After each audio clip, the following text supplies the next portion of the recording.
బ్రాహ్మణుల పట్ల దేవతల పట్ల భక్తి కలిగిన వాడు. పుణ్యాత్ముడై ఉండి కూడా అతనికి ఎంతకాలానికి సంతాన భాగ్యం కలగలేదు. అప్పుడు అతను తన రాజ్యాన్ని మంత్రులను అప్పగించి రాజ్యానికి వెళ్ళి అడవులకు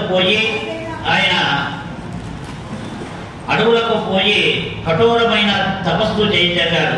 నేను రేపు మరణించడానికి సిద్ధంగా ఉన్న పరమేశ్వరుని అనుగ్రహాన్ని పొందలేకపోయాడు. దీనికి కారణం అతడు పూర్వజన్మలో సంచిత కర్మలు బలీయంగా ఉండడమే. జన్మాంతరీయమైన ఇతడి పాపం ఏ విధంగా నశించిందో చూడండి. ఎందుకంటే ముందు ఇతడి పూర్వ చరిత్రను తెలుసుకుందాం. పూర్వజన్మలో కృతవీర్యుడు ఒక కడజాతి వాడు, పరమ దుర్మార్గుడు. ఇతడు దర్శనం మాత్రం చేతే మన సమస్త పుణ్యాలు కూడా హరించకపోతాయి. ఇతడు ఓ సందర్భంలో డబ్బు కోసం 12 మంది అమాయకులైన సత్పురుషుల అయిన బ్రాహ్మణోత్తములను దారుణంగా హత్య చేశాడు. ఆ బ్రహ్మహత్యా దోషమే అతడిని తరువాత జన్మలో కూడా ఆ కృతవీరుడిగా పుట్టి తరువాత కూడా వేధిస్తుంది. అయితే ఇంతటి కఠినాత్ముడు దుర్మార్గుడు కూడా అతడికి తెలియకుండానే మాఘ కృష్ణ చతుర్థి రోజున చంద్రోదయ సమయంలో గణపతి స్మరించడం వల్ల ఒకసారి మరోసారి అదే జన్మలో చివరిసారి కూడా అదే తిథిలో మరణించడం వల్ల తరువాత జన్మలో ఇతడు గణపతిని ఏ విధంగా స్మరించాడో చూడండి. అది మాఘకృష్ణ చవితి రోజున చంద్రోదయ సమయంలో ఆ రోజు ఈ కఠినాత్ముడికి ఎక్కడ లభించిన ఆహార పదార్థాలు లభించలేదు. ఇతడి కుమారుడి పేరు గణపతి.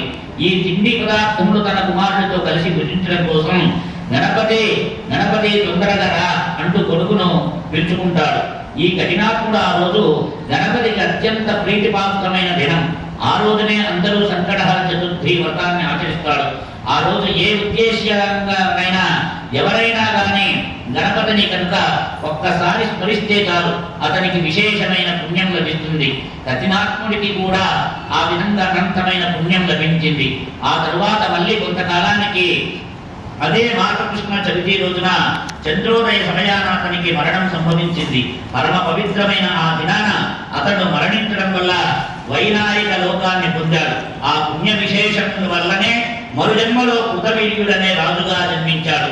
అయితే పూర్వజన్మలో 12 మంది బ్రాహ్మణులు అకారణంగా చంపిన పాపం వల్ల అతడికి మరుజన్మలో ఎంత కఠోర తపస్సు చేసిన సంతాన భాగ్యం కూడా కలగలేదు. అయితే కృతవీర్యుడు కనుక 1 సంవత్సరం పాటు నియమపూర్వకంగా సంకటహర చతుర్థి గణపతి వ్రతాన్ని ఆచరిస్తే తప్పనిసరిగా సంతాన భాగ్యం కలగలదని బ్రహ్మదేవుడు కృతవీర్యుని తండ్రికి తెలియజేస్తాడు. ఈ వ్రతాన్ని మాఘ బహుళంలోనే మంగళవారంతో కూడిన చవితి అంటే ఈరోజు చాలా ఎవరైనా కొత్తగా చేసే వాళ్ళు ఎవరైనా ఉంటే ఈరోజు మొదలు పెట్టవచ్చు. ఈ మంగళవారంతో కూడిన చవితి రోజున ఎవరైతే ఈ వ్రతాన్ని ఆచరిస్తారో ఆ రోజు చంద్రోదయ సమయమున ఏ శుభముహూర్తంలో ఈ వ్రతాన్ని ప్రారంభించాడో విధి విధానంతో సాధకుడు 1 సంవత్సరం పాటు ఈ వ్రతాన్ని ఆచరించాలి.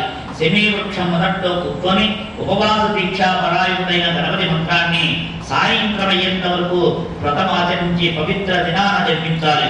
వ్రతం ఆచరించే సంవత్సర కాలం కొన్ని ఆహార నియమాలను పాటించాలి అవసరం ఉంది.